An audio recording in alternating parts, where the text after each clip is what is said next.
Hello everyone, আসসালামু আলাইকুম। Welcome to my channel. আজকে আরেকটি নতুন রেসিপি নিয়ে আপনাদের কাছে হাজির হয়েছি। আমার আজকের রেসিপি হচ্ছে কচুরলতি রান্না। তো এই চিংড়ি মাছ দিয়ে কচুরলতি রান্না করে আপনাদের সাথে আমি শেয়ার করব। তো এখানে আমি কচুরলতি পরিষ্কার করে নিছি আর চিংড়ি মাছ পরিষ্কার করে নিছি। তো এখন আমি বেশি মশলা ইউজ করব না, কম মশলা এটা রান্না করব।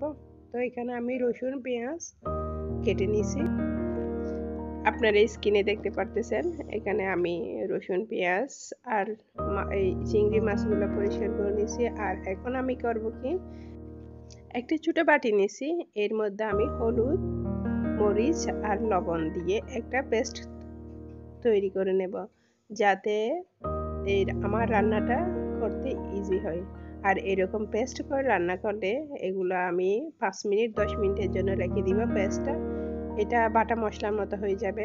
এটার স্বাদটা হচ্ছে আরেক রকম, অনেক মজা হয়। সেই জন্য আপনারাও বাসায় ট্রাই করবেন, ইনশাল্লাহ অনেক মজা হবে, অনেক ভালো লাগবে আপনাদের।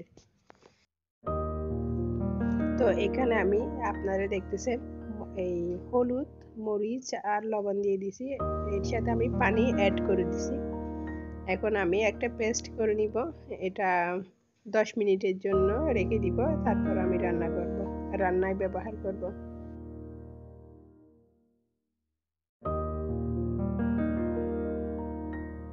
পাতিল বসাই দিছি, এতে তেল যখন গরম হয়ে আসছে পাতিলটা, আমি এখানে তেল দিয়ে দিছি।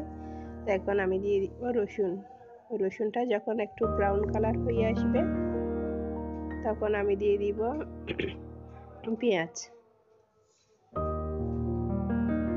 পেঁয়াজ যখন আর একটু নরম হয়ে আসবে তখন এর মধ্যে আমি এরপর আমি দিয়ে দিব চিংড়ি মাছগুলো একসাথে আমি ভেজে নিব। একসাথে ভেজে নিয়ে রান্না করব, এতে খেতে স্বাদটা অনেক বেশি বেড়ে যায়। এখন এতে আমি দিয়ে দিচ্ছি চিংড়ি মাছ।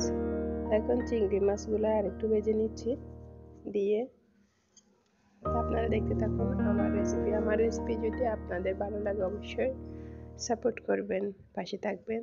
আর আমার চ্যানেলটাকে অবশ্যই সাবস্ক্রাইব করে দিবেন, একটা লাইক দিবেন। আর আমার রান্নাটা আপনাদের কেমন লেগেছে সেটা কমেন্ট করে অবশ্যই জানাবেন। আমার ভুল ত্রুটি থাকতে পারে, তো সেটাও আমাকে কমেন্ট করে জানাবেন।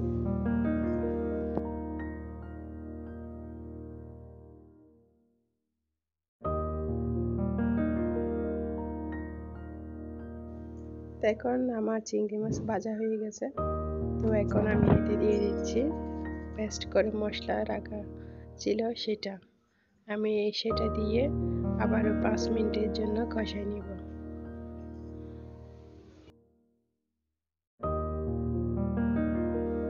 এখন চিংড়ি মাছটা কষানো হয়ে গেছে, তেল উপরে উঠে গেছে। এখন আমি এতে কচুরলতি দিয়ে দিব।